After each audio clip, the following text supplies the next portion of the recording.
Ito ang nakakagimbal na balita at tila usap-usapan ngayon sa mundo ng social media. Sadyang totoo talaga ang kasabihang ang sinungaling ay kapatid ng magnanakaw. Biglang paglobo ng kayamanan ng isang tauhan ni Romualdez ibinulgar. Deputy Secretary sa ilalim ni dating House Speaker na si Martin Romualdez tila ikinanta na nga sa publiko at paiimbestigahan na sa Senado gaano kaya ito katotoo ating alamin. Pero bago tayo magpatuloy, kung bago ka pa lang sa aking channel ay huwag mo nang kalimutang mag-like, comment at mag-subscribe para lagi kang updated sa mga susunod nating video.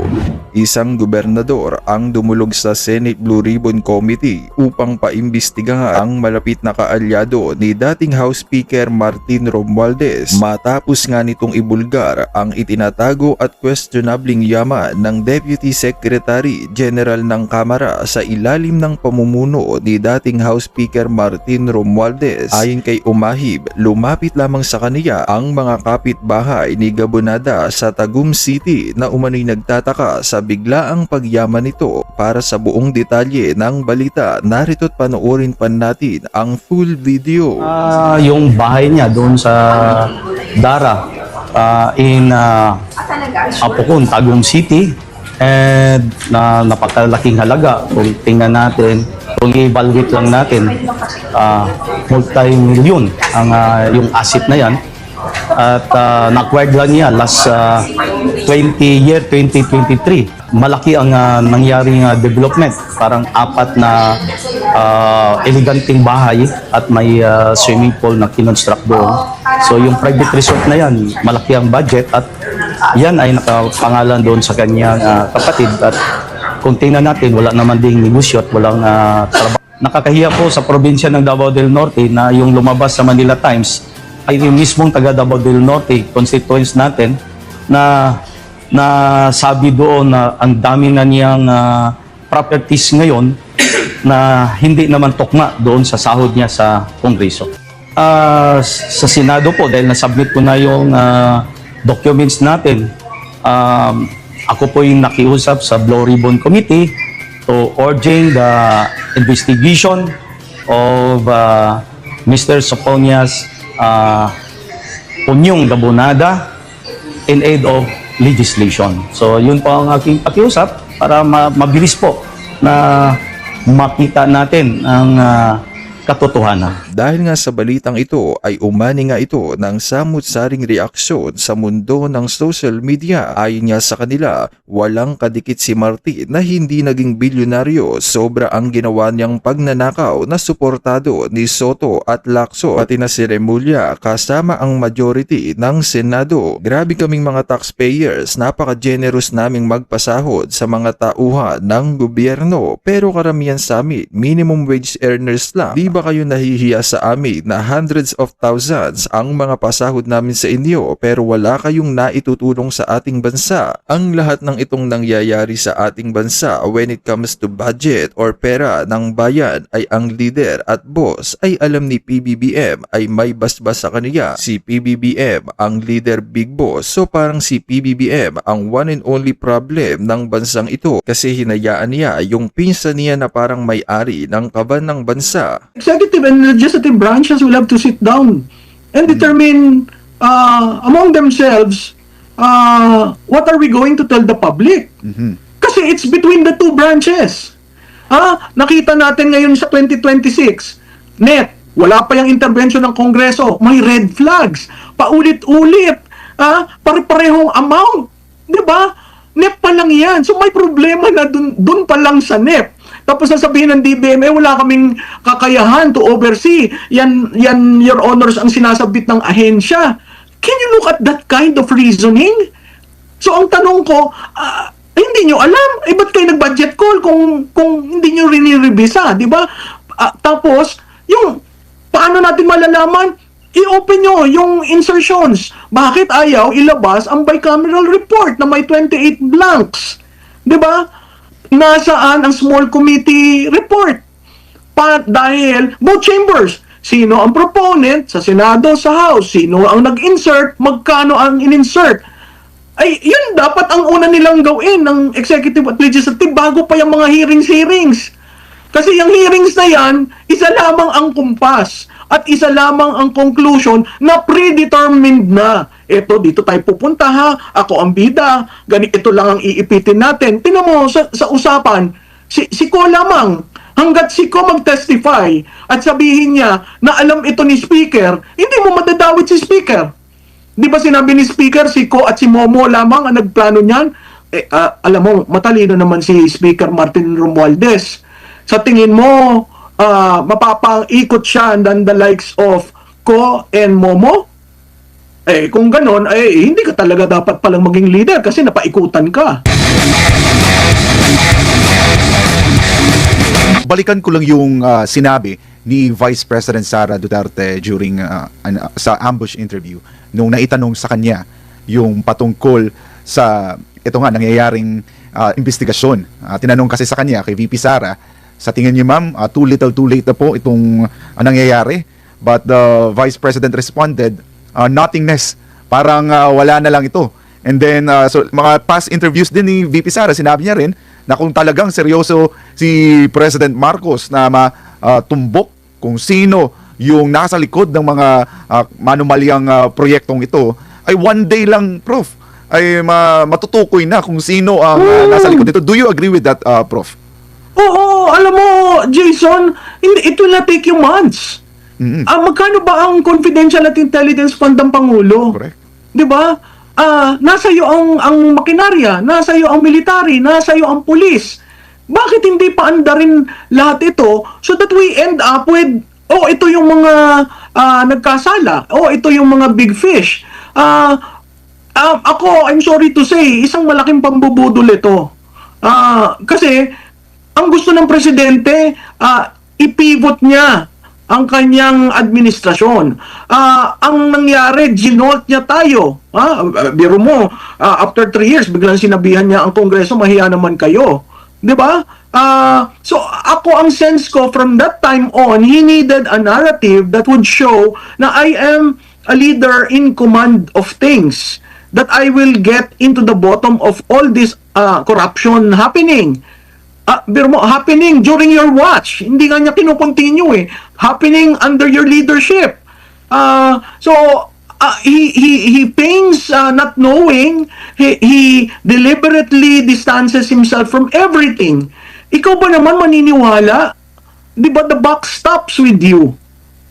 So, ako, tinitingnan na lang natin sino ba ang masasama dyan. By default, yung Estrada at Revilla, tainted na yan nung Napoles, di ba? So, ang dali mong isama sa naratibong gusto nila sa dulo. Ang hindi ko lang maintindihan, bakit Bulacan? Bakit si Joel Villanueva? Does this have something to do with another church-based group? So, hindi ko, pag tiningnan mo, yung very fluid yung linalaro nila, hindi mo alam kung saan pupunta. At pag linagay mo dyan yung ombudsman, yung kung sino yung susunod na ombudsman, hindi ba natutuloy sa naratibo na kailangan nilang ombudsman to control the next few years outside a Marcos administration? Hindi ba yung pagdidiin dun sa ibang mga senador had something to do with the decision to remand the impeachment complaint to the House of Representatives? So kung titingnan mo yan, parang sinasalansan na naman kung ano ang mangyayari at pagdiin sa mga Duterte. Hindi talaga naghahanap ng big fish. Kasi doon sa naratibong kinukumpas nila, parati, saan ka naman nakakita? Dapat daw, tinanong kay Diskaya, bakit hindi kasama ang 2016? Sinagot naman ng maayos. At kung titingnan mo ang datos, Jason, ang flood control projects, merong flood control projects during the time of President Duterte, pero hindi ganun kalaki. So kung i-compare mo, talagang nag-shoot up ang flood control projects ng 2023. Tapos pagdating ng 24, 25, ang lumaki naman ang unprogrammed appropriation, which means insertions. So, yung menu nila, nag-iiba, pero ang suma total, kontrolado rin ang pondo. At kung sino yung nagkokontrol ng pondo, malapit sa kusina ng Malacanang. So, hindi ko alam kung ito ay seryosong paggawa. Kasi kung seryoso yan, tama si Jason, sa isang araw, kuha mo na yan. Ang hindi pa pinag-uusapan, lahat tayo nakatingin, sino yung corrupt, sino yung kumuha ng pera, sino ghost ba yan, substandard ba yan. Ang tanong ko, bakit hindi mo i-commission ng engineering brigade ng AFP at ayusin? Kasi ang gusto nila, ibalik ang pera. Paano mo ibabalik ang pera? 'Di ba? Ibalik lahat. Hindi, ayusin. Ayusin niyo yung flood control. At Mr. President, pwede mong tawagan ng engineering brigade ng AFP. Immobilize mo lahat 'yan.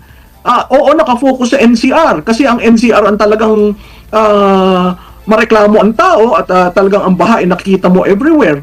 Pero walang gumagalaw para ayusin. 'Di ba? Lahat tayo nakafocus doon sa yan, katulad niyang pinakita niyo. Walang gumagalaw. May parating tayong malakas na bagyo, nalinis na ba ang mga sewerages, ang mga canals, wala bang obstruction? Habang tayo nakafocus dun sa korupsyon, dapat merong gumagalaw na inaayos na ang mga culverts, ang mga kanal, ang mga outlets, di ba? Yun ang nang nakikita ng tao, oo nga no, may anti-corruption pero may ginagawa. Lahat nandun tayo sa anti-corruption eh. Meanwhile, pag dumating itong malakas na bagyo at tumaas na naman ng tubig, that is a reminder for everyone. Anytime na tumaas ang tubig, na baha, na nalubog ang aking pag-aari, ang galit ng tao, gobyerno. At alam mo, Prof, gusto ko lang i-highlight yung sinabi mo na para lang mas maintindihan ng ating mga kababayan kung gaano kalala itong korupsyon dito sa ating bansa. Hindi lang ito hanggang sa flood control. Binanggit niyo, Prof, yung pati sa mga school buildings at una na rin yung binanggit ni VP Sara, I think it's 2024, na may nagkaroon ng revelation si VP Sara at sinabi niya rin yan kay BBM, pero ang sabi ni VP Sara parang binaliwala lang, parang hindi pinapakinggan. So parang nagtataka ngayon si VP Sara, bakit ngayon ka lang gumalaw? Bakit ngayon lang may aksyon? Bakit nung sinabi ko na may ganito na nangyayari sa DepEd, especially doon sa school building, bakit walang aksyon? So parang gano'n ang nangyayari ngayon, Prof. Alam mo, Jason, itong mga nangyayari, nagpapatutuo lamang sa mga sinabi niya.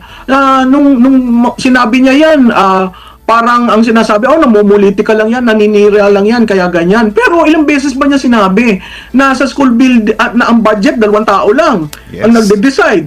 Klarado doon, wala si Pangulo.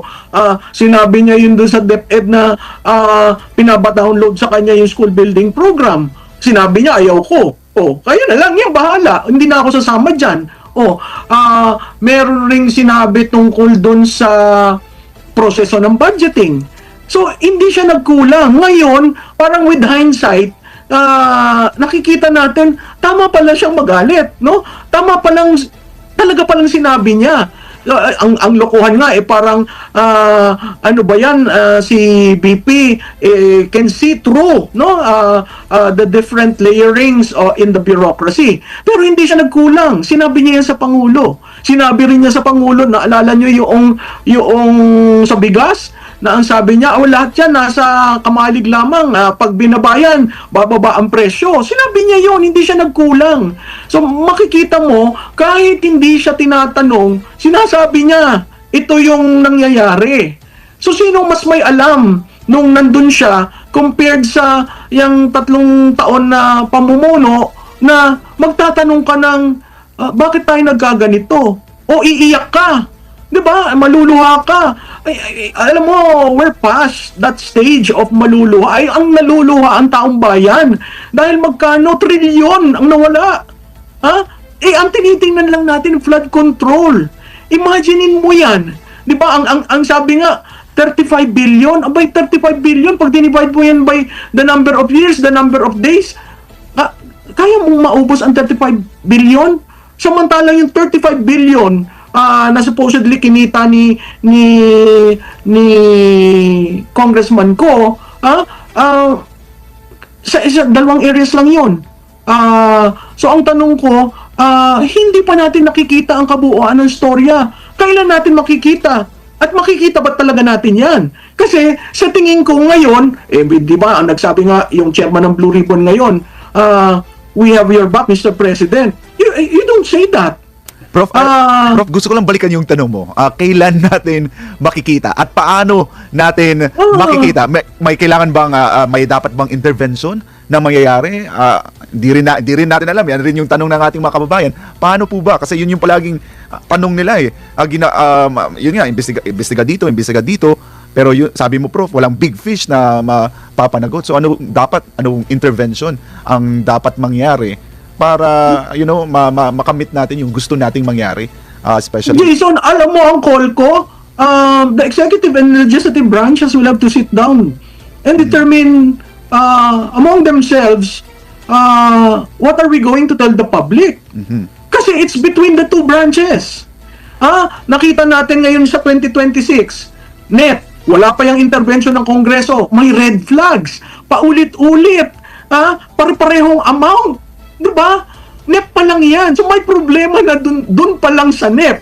Tapos sasabihin ng DBM, wala kaming kakayahan to oversee. Yan, Your Honors, ang sinasabit ng ahensya. Can you look at that kind of reasoning?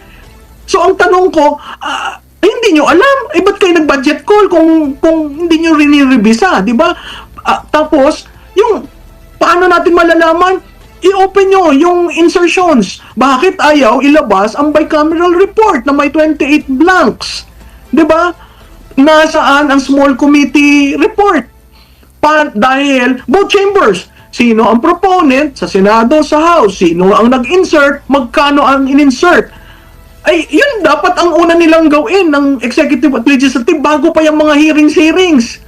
Kasi yung hearings na yan, isa lamang ang kumpas at isa lamang ang conclusion na predetermined na. Ito, dito tayo pupunta ha, ako ang bida, ito lang ang iipitin natin. Tingnan mo sa usapan, si Ko lamang, hanggat si Ko mag-testify at sabihin niya na alam ito ni Speaker, hindi mo madadawit si Speaker.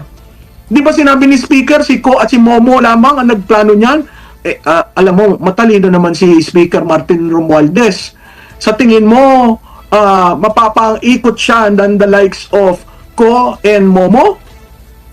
Kung ganon, hindi ka talaga dapat palang maging leader kasi napaikutan ka. So, ang daming, dun sa dalawang branches, i-open lang nila. And really, call. Si ICI, tinatawag isa-isa, yung mga personalities. Hindi naman yan public. Hindi naman natin nakikita. Ano ba ang tinatanong? Diba? Nag-aaral sila, paano ba yung proseso? Huwag nyo nang pag-aralan. May paper trail. May paper trail kasi budget yan. Diba? Itong 2025, may binito siya. May for later release. Ang kanyang for later release, meron siyang linabas pa na 80 billion. Meron siyang tinigil, in-impound, pero may binito niya 26 billion, pero meron siyang linabas na under FLR. Sino yan? Diba? So kung titingnan mo ang paper trail na andyan, buksan lang nila yan sa public, ang gagaling sa public na mga tao mga accountant, kaagad na-analyze, kaagad meron silang conclusion. Hindi na tayo nandun sa panahon na ang gobyerno, ang pamahalaan ang may say sa lahat ng bagay. Hindi na. Ang taong bayan can put together the narrative and say, ganito ang nangyari. Ito yung total. Diba? Kaya naman anong masasabi mo sa balitang ito? Kung mayroon kang hinaing at komento ay mag-comment ka lamang sa ibaba ng videong ito. Maraming salamat.